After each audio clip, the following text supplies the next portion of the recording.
Amada igreja, quero cumprimentar os irmãos com a paz do Senhor Jesus. Amém. Desejar que os irmãos tenham um ótimo domingo e uma excelente semana que se inicia, né? Nós estamos felizes. Eu quero aqui agradecer à igreja, na pessoa do seu pastor, por essa oportunidade. É um grande privilégio poder conhecer o trabalho de ensino da igreja, que por sinal é excelente. Nós estivemos ali uma aula muito produtiva com os jovens e percebemos que quando se diz que a Igreja Batista é uma igreja forte na área de ensino, né, nós precisamos investir cada vez mais nos professores e no trabalho de ensino da igreja, porque a palavra é a nossa disciplina, amém?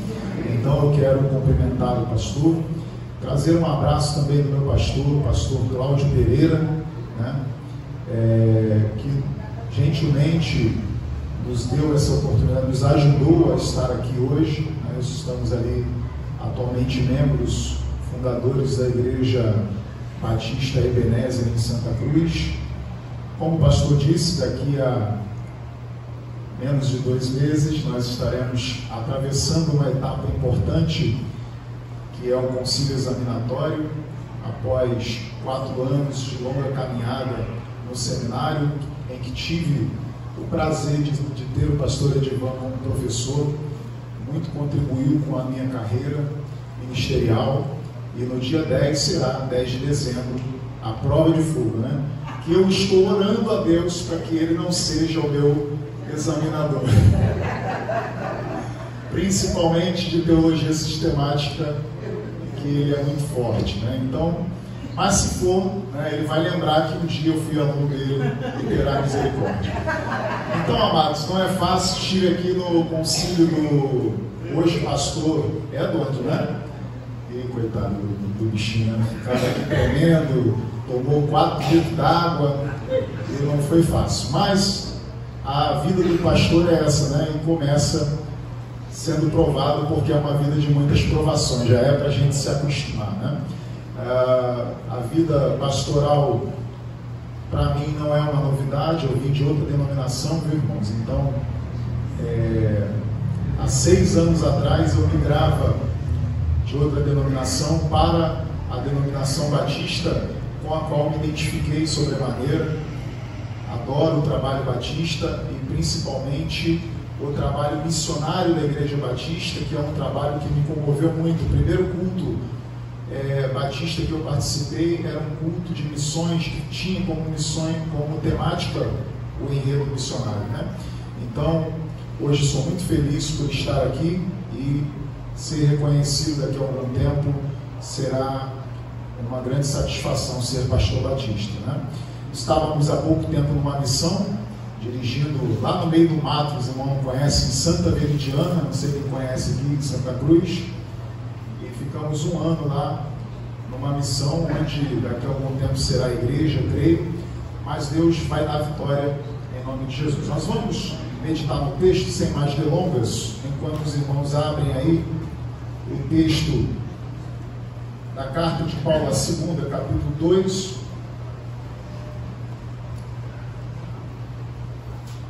Enquanto os irmãos abrem, faremos uma leitura. Eu quero ainda aproveitar para reiterar meus cumprimentos aos professores, né?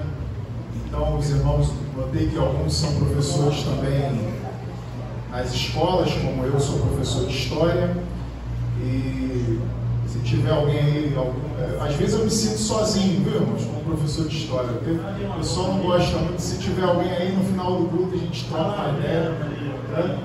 É quem? Ah, que bom, irmão. É difícil encontrar um colega de profissão, né? O Paulo também, professor de História. O Paulo também? Oh, coisa boa. Hoje não vai acontecer mais isso nunca. Ter 3 professores de História no mesmo lugar. Certo? Capítulo 2, 2ª carta de Paulo aos Coríntios. Eu sou contra História, né? 2ª carta de Paulo aos Coríntios, capítulo 2, versículo 14. Amém? Então, mas independente da disciplina, e até mesmo na igreja, os irmãos que são professores, Eu quero parabenizar vocês, tá? Pelo Dia dos Professores, que foi no sábado. Todos acharam? Amém? Amém. Capítulo 2 da segunda carta de Paulo aos Coríntios, versículo 14 ao 16. Diz assim o texto, irmãos: graças, porém, a Deus, que em Cristo sempre nos conduz em triunfo e por meio de nós manifesta em todo lugar o perfume do seu conhecimento. Porque nós somos para com Deus o bom perfume de Cristo, tanto nos que são salvos como nos que se perdem. Para com estes, cheiro de morte, para a morte. Para com aqueles, aroma de vida, para a vida. Quem, porém, é suficiente para estas coisas? Amém? Glória a Deus. Amados, a relação que Paulo tinha com a igreja em Corinto, uma cidade grega, uma cidade muito importante para o Império Romano daquela época. É bom lembrar aos irmãos que nós estamos falando de um texto que tem como fundo, ou como pano de fundo, como contexto, um império que os irmãos certamente já ouviram falar bastante e que nós temos traços dele até hoje, culturais, né? Que é o império, foi o grande Império Romano. Naquela época, o Império Romano estava no seu apogeu e a cultura grega era comum em todos os lugares. Para o Império Romano, a cidade de Corinto era uma cidade estratégica, porque Corinto era uma cidade portuária e, portanto, uma cidade que tinha bastante interesse comercial. Então, a igreja em Corinto certamente era uma igreja que despertava para o cristianismo um grande interesse nas questões missionárias, porque através dela a expansão missionária que Paulo tinha como meta, como objetivo, né, iria se dar com mais facilidade. Mas a relação do apóstolo Paulo com a igreja de Corinto era uma relação meio tensa, né? Isso a gente já percebe de cara quando a gente analisa a primeira carta de Paulo aos Coríntios. Há uma tensão nos escritos de Paulo aos Coríntios, já na temática da primeira carta, que é uma carta disciplinadora, é uma carta doutrinária, é uma carta corretiva, né? É uma carta manual que vai fazer com que os coríntios, e toda a igreja tenha oposição, principalmente o grupo de oposição ao apóstolo Paulo, eles vão começar a enfervecer diante daquilo que Paulo lhes propõe. Então, os grupos que o próprio Paulo vai dizer na sua primeira carta que havia muitos grupos em Corinto, muitos deles eram grupos opositores, e esses grupos começam a desencadear uma ferrenha oposição ao apostolado de Paulo, né? É por isso que Paulo vai escrever esta segunda carta, né? A carta de Paulo aos Coríntios, a segunda, é uma carta muito pessoal. Nós não vemos, na minha opinião, e aí o pastor pode depois acrescentar, mas nós não vemos uma carta, eu particularmente não vejo uma carta tão pessoal de Paulo quanto a segunda de Coríntios, né? Aqui ele literalmente abre o coração.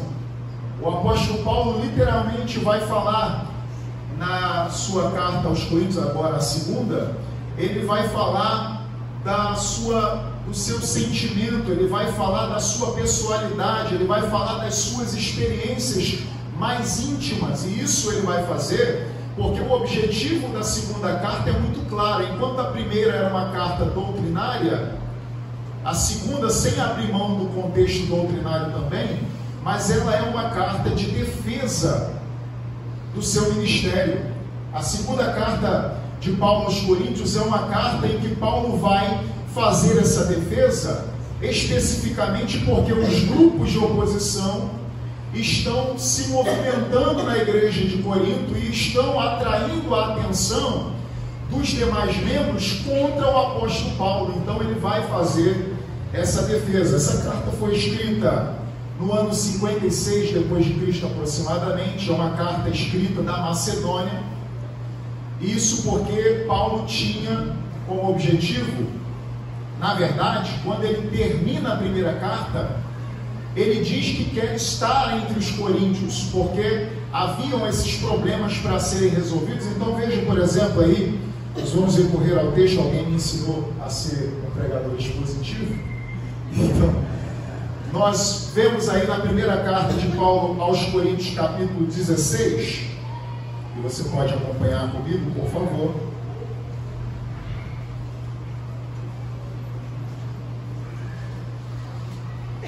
Veja que na primeira carta de Paulo aos Coríntios, capítulo 16, versículo 5, o apóstolo Paulo promete para os coríntios que vai estar com eles. A palavra diz assim: irei ter convosco por ocasião da minha passagem pela Macedônia, porque devo percorrer a Macedônia. Versículo 6, e bem pode ser que convosco me demore, ou mesmo passe o inverno, para que me encaminheis nas viagens que eu tenha que fazer.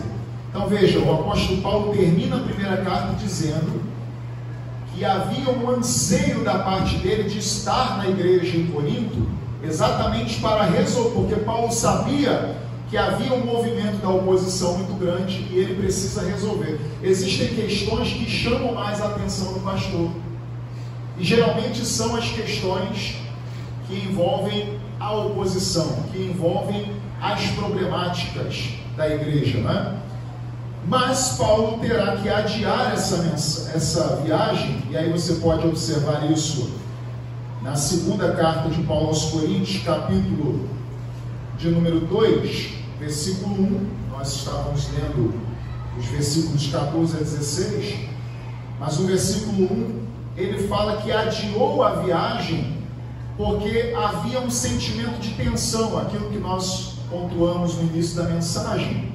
Havia um sentimento de tensão, então não era o momento de Paulo estar na igreja. Olha aí o que fala o texto no versículo 1. Isto deliberei por mim mesmo, não voltar a encontrar-me convosco em tristeza. Olha só, irmão, como que estava a situação, uma situação de tristeza, porque onde há conflitos, onde há oposição ferrenha, né? Onde há relações tensas, as feridas são profundas.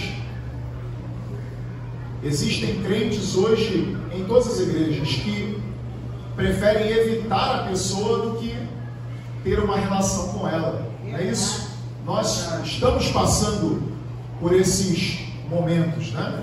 E o apóstolo Paulo teve que fazer isso, mas ele envia Tito, que depois seria pastor de Creta, para enviar uma carta que acabou perdida. Nós não conhecemos o conteúdo dessa carta, mas que Tito vai retornar com boas novidades, né? Veja aqui no capítulo 2, versículo 13, o apóstolo Paulo fica ansioso por encontrar Tito para saber qual foi a consequência da sua estadia na igreja. Olha aí o que diz: não tive, contudo, tranquilidade no meu espírito, porque não encontrei o meu irmão Tito.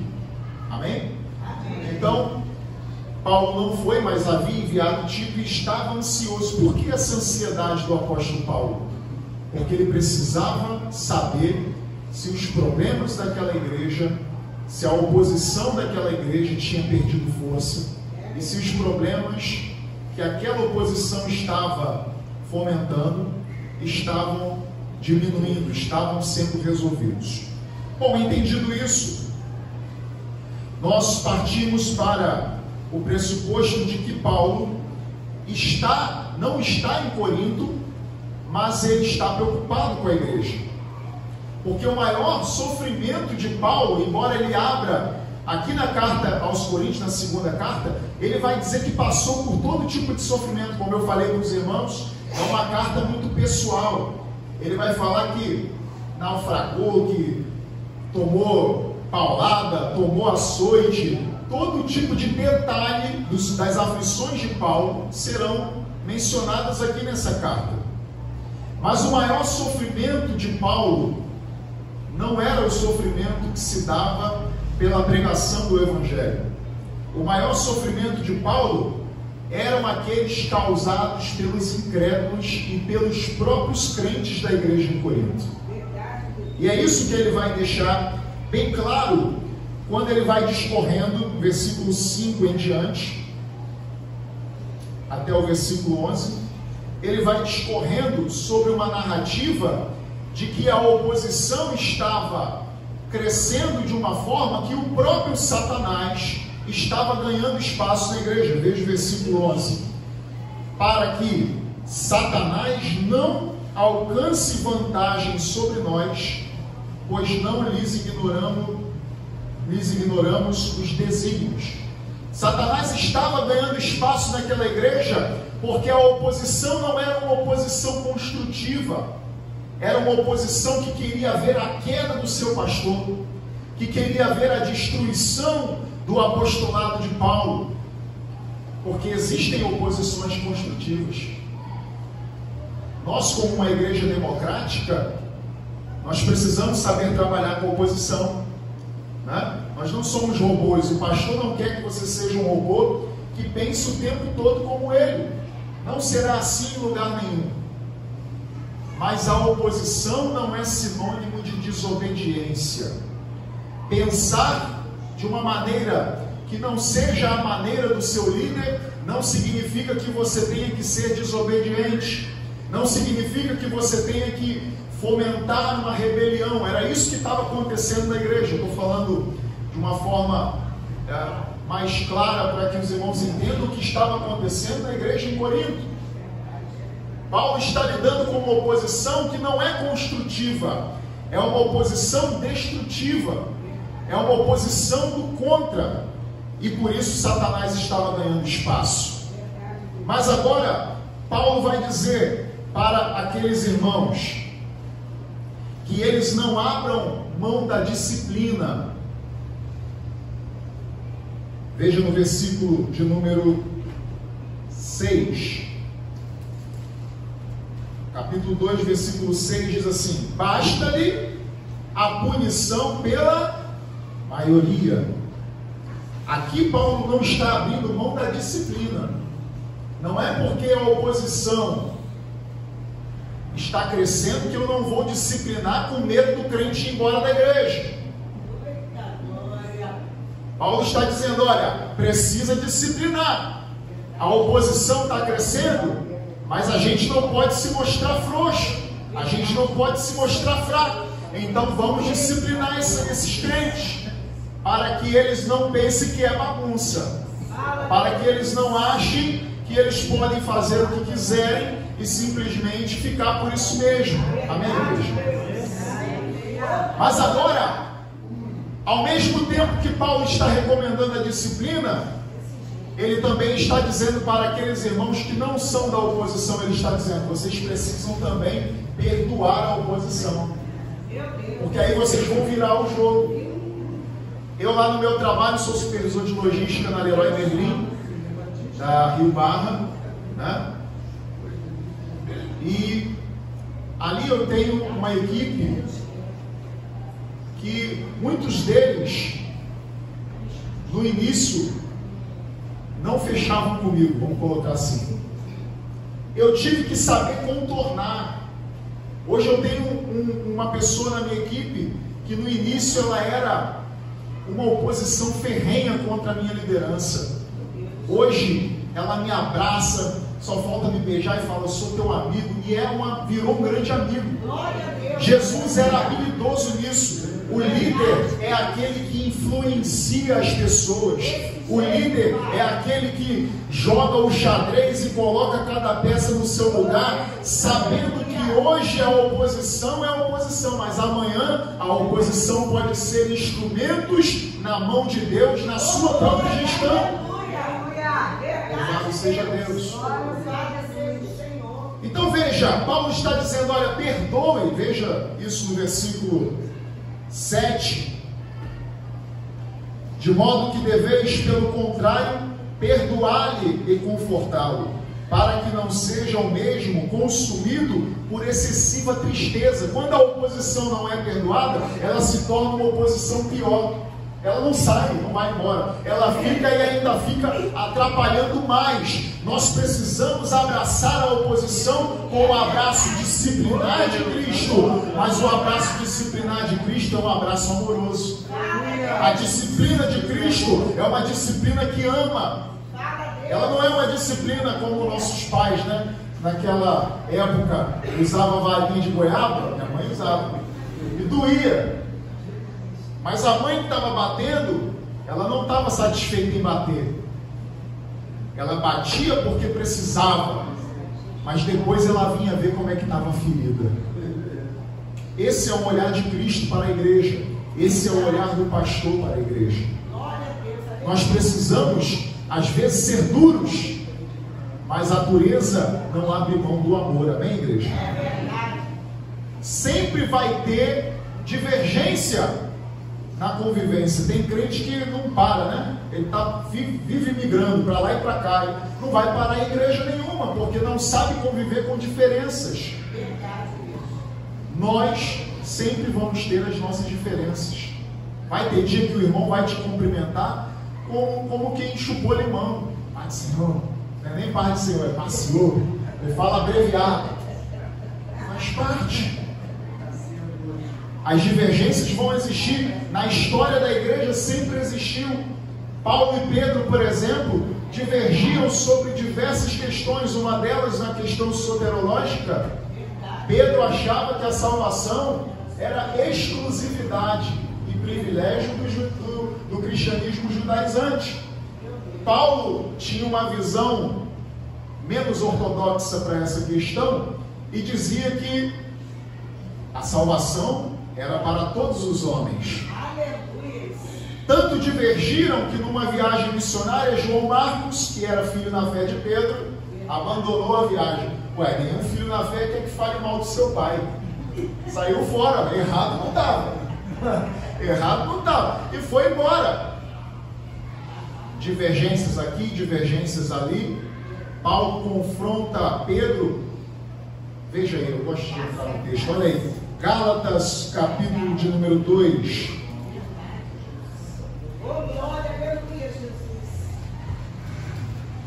Gálatas, capítulo de número 2, versículo 11. Quando, porém, Pedro veio a Antioquia, resisti-lhe no rosto, porque se tornara repreensível. Olha só, irmão.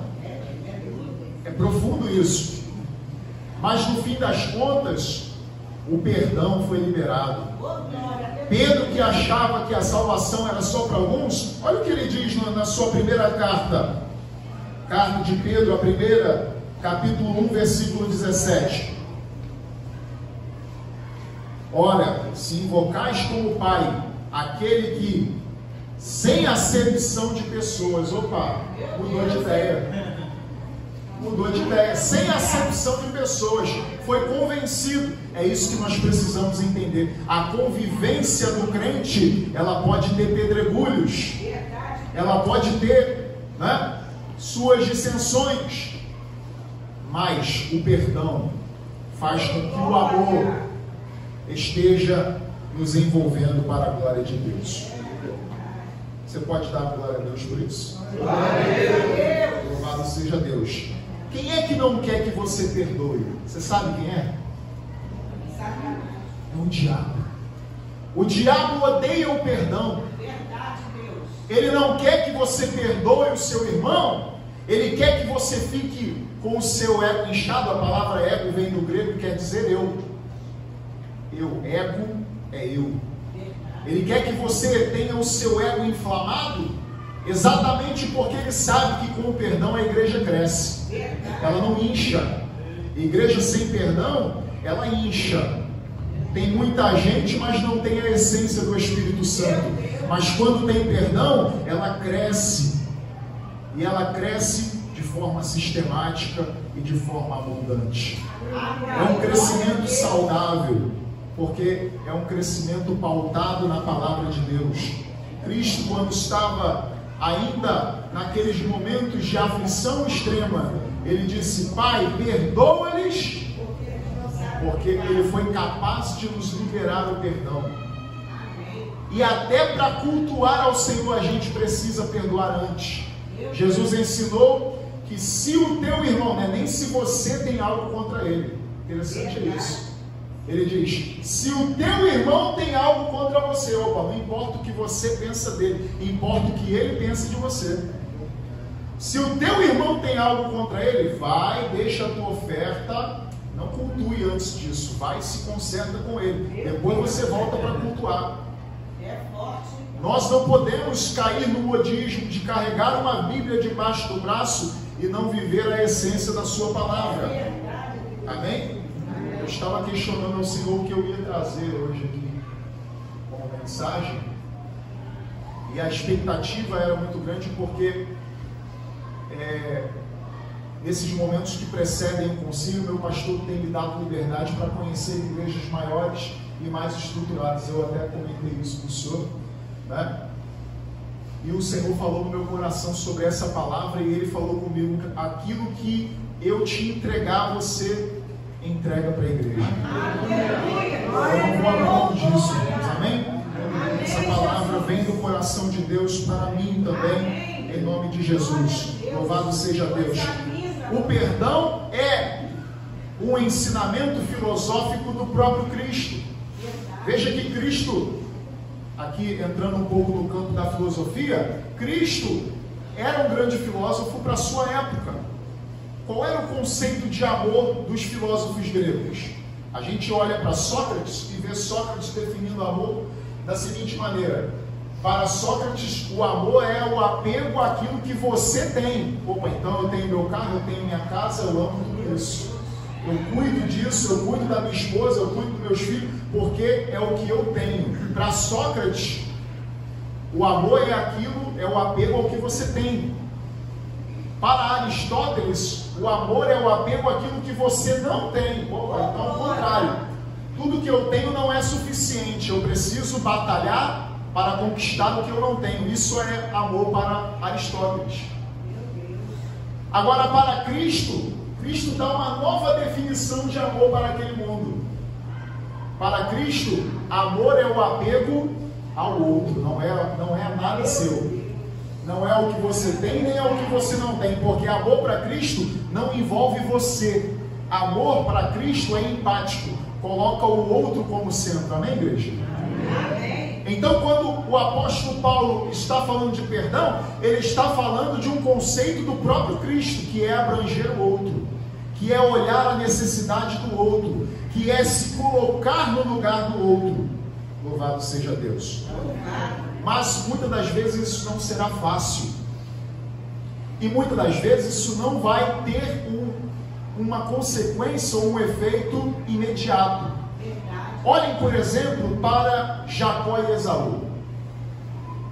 Aqueles irmãos tiveram um problema ainda na sua infância, quando o preferido da mãe, que era Jacó, a mãe arquitetou um plano para roubar a primogenitura, não é isso? Mas o outro era preferido do pai. Já começa tudo aí errado, porque um era preferido da mãe, o outro era preferido do pai, e o problema já estava feito, né? Mas a palavra do Senhor diz que eles se desencontraram na vida, cada um seguiu o seu lado, e Esaú cresceu com um sentimento de ódio do seu irmão.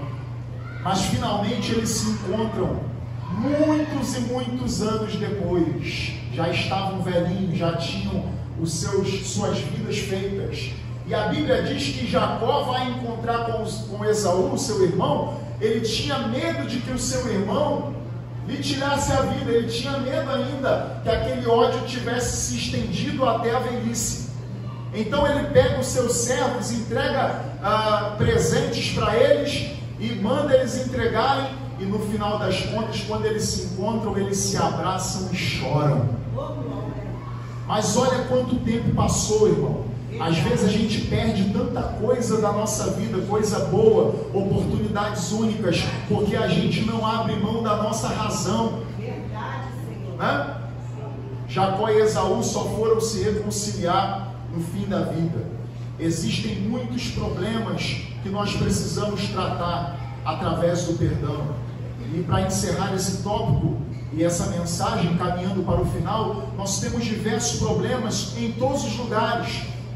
Nós temos oposição na família, nós temos oposição no trabalho, na igreja nós temos oposição. Existem aquelas pessoas que se sentem ou que se acham donos da igreja, donos do departamento, e isso é um problema, mas nós precisamos vencer em Cristo. Porque olha o que o apóstolo Paulo vai dizer no versículo 14: graças, porém, a Deus, que em Cristo sempre nos conduz em triunfo. Podemos dizer todos juntos? Cristo nos conduz em triunfo. Vamos todos?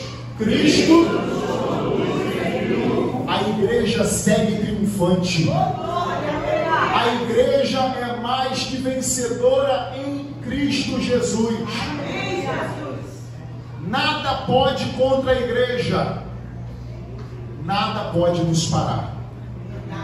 Nós somos triunfantes. O apóstolo Paulo estava lidando todos esses problemas, mas ele não abria a mão do louvor. O louvor não era uma consequência, era uma causa. Para Paulo, o louvor estava naturalmente na sua garganta. Ele era a essência, ele tinha a essência da adoração. E nós vemos vários exemplos disso. Nós vemos Jó, nós vemos Paulo e Silas ainda naquela prisão. Podíamos pegar tantos exemplos. Aconteça o que estiver acontecendo na sua vida, não abra mão de adorar o Senhor. Não é fácil para Paulo colocar um sorriso no rosto enquanto a oposição está pegando no seu pé. O pastor, por vezes, precisa mostrar que está tudo bem. Quando ele precisa de uma palavra, ele tem que liberar uma palavra. É muito frustrante para uma pessoa que está com sede ir até o bebedouro e quando abre o dispositivo não sair água, né? É frustrante. Então o pastor, muitas das vezes a gente quer tudo no nosso tempo e exige isso do pastor, mas muitas das vezes o pastor está precisando também de ajuda. Mesmo assim, o pastor Paulo não abriu mão do louvor, quando ele diz que em Cristo, graças, porém, a Deus, que em Cristo sempre nos conduz em triunfo, e por meio de nós manifesta em todo lugar o perfume do seu conhecimento. Nós temos o cheiro de Cristo em nossas vidas, irmãos. E esse cheiro se manifesta através da palavra de Deus. Depois que você, engraçado, me fez lembrar da missão, que eu passei um ano na Missão Batista Rio Jordão, liderando, né? Eu contei isso para o pastor lá na missão. Eu vim da Assembleia de Deus, né, irmãos? Fui 27 anos pentecostal. Pois é. E na missão, eu reunia, lá não tem igreja nenhuma. E não tem batistas lá. O povo que mora lá ao redor, Deus é tremendo na nossa vida, né? O povo que mora ao redor da missão, era tudo pentecostal. E eu olhei e falei, Jesus, se eu ficar aqui sozinho com a minha esposa, né, a igreja não cresce, eu vou ter que atrair o povo. E comecei a trabalhar com aquele povo, irmão. Um veio da Universal, cada um veio de um lugar. E eu usava a escola bíblica dominical para tirar os carrapichos, né? Para poder ensinar para eles a teologia bíblica. Irmãos, coisa interessante isso, né?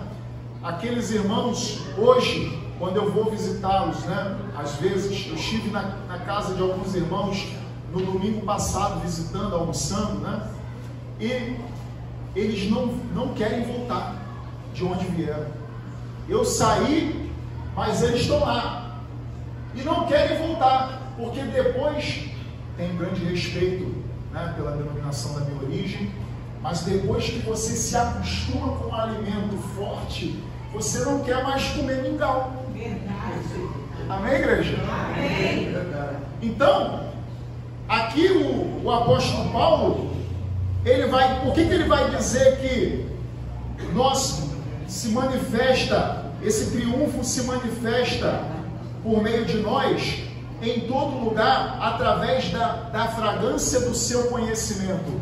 Porque depois que você se aprofunda nas Escrituras, irmão, você não quer mais alimento raso, você quer alimento sólido. A minha esposa sumiu, né? Não está aqui, acho que está lá fora com as crianças. Mas a minha esposa também veio de outra denominação. Hoje ela está com a camisa, não sei as irmãs que viram aí, das Mensageiras do Reino. A esposa é envolvida com o trabalho de missões.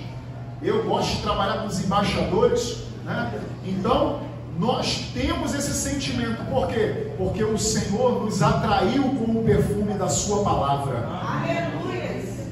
Você está aqui porque você foi atraído pela palavra de Deus.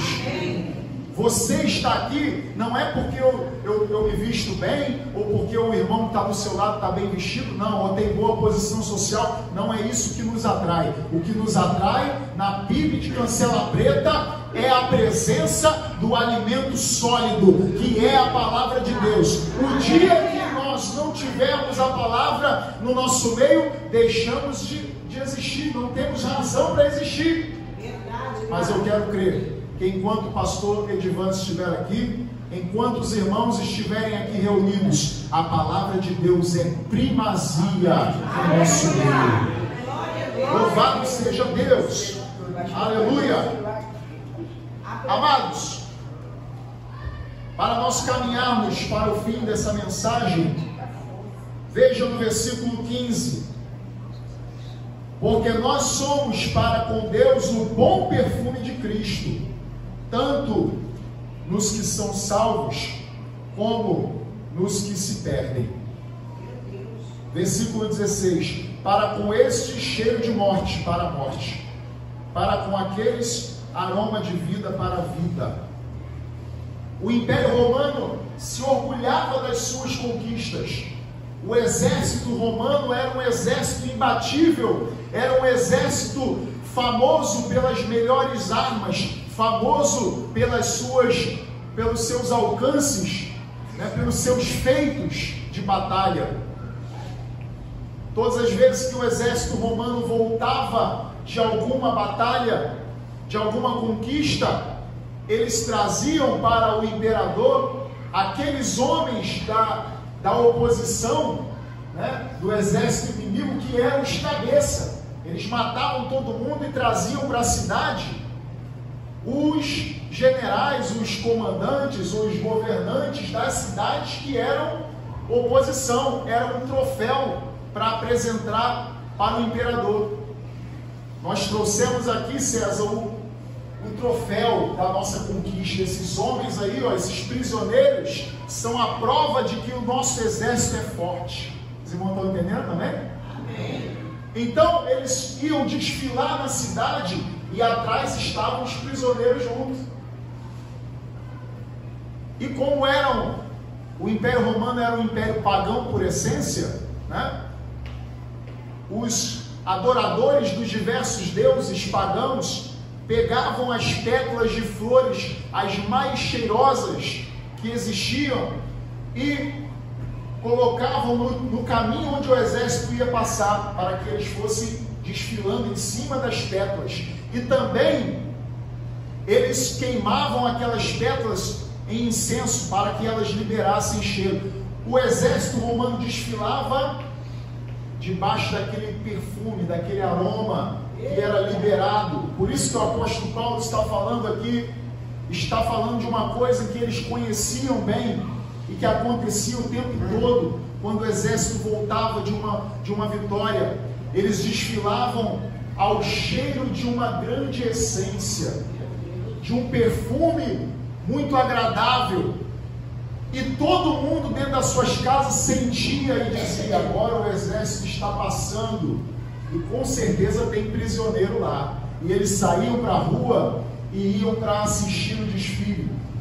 Quem estava desfilando eram duas classes de pessoas. Eram os soldados, que sabiam que seriam reconhecidos por César como vitoriosos. Mas os prisioneiros sabiam que o destino deles era a morte, que eles iam passar naquele desfile e depois daquilo ali eles iam ser mortos, que aquilo ali era temporal para eles, não era motivo de orgulho. Veja o que Paulo está dizendo, é por isso que Paulo está dizendo no versículo 16, ele está dizendo: para comuns cheiro de morte para a morte, estão desfilando para a morte. Paulo está dizendo: a oposição não quer ser perdoada, não. Eles não querem fazer a vontade de Cristo, não. Eles querem viver como eles querem, que eles fiquem sabendo que o perfume que está sobre a vida deles é o perfume que tem cheiro de morte. O que está reservado para eles é a morte. O que está reservado para aqueles que não obedecem, para aqueles que rejeitam o Evangelho, é a morte. Mas o que está reservado para nós que pregamos em tempo e em fora de tempo, para aqueles nós que estamos aqui, que somos agentes de Deus nesta terra, que somos embaixadores de Cristo na terra, que somos representantes do seu reino, para nós o desfile e o perfume é o cheiro de Cristo, para reconhecer as boas obras da igreja na terra, para reconhecer que o seu sofrimento não está sendo em vão. E eu encerro esta mensagem dizendo: você precisa decidir. Ou nós temos cheiro de vida, ou nós temos cheiro para a morte. O chamado é irresistível e ele requer de nós uma decisão. Ou a gente decide viver com Cristo, ou sem Cristo. E essa mensagem nós precisamos levar para fora. Nós precisamos levar no nosso trabalho, na nossa faculdade, no nosso ao redor. Porque o Senhor Jesus está às portas para julgar aqueles que têm cheiro de morte e para dar a vida para aqueles que têm cheiro de vida. Quantos aqui nesta manhã têm o cheiro de Cristo? Amém? Quantos nesta manhã têm o perfume de Cristo sobre a sua vida? As pessoas precisam sentir isso em você, através do seu testemunho, através daquilo que Deus tem feito na sua vida. Faça isso, em tempo e fora de tempo, para que o Senhor Jesus, Ele possa, através de você e em você, fazer a sua obra crescer nesta terra. Amém? Que Deus abençoe as nossas vidas, em nome de Jesus.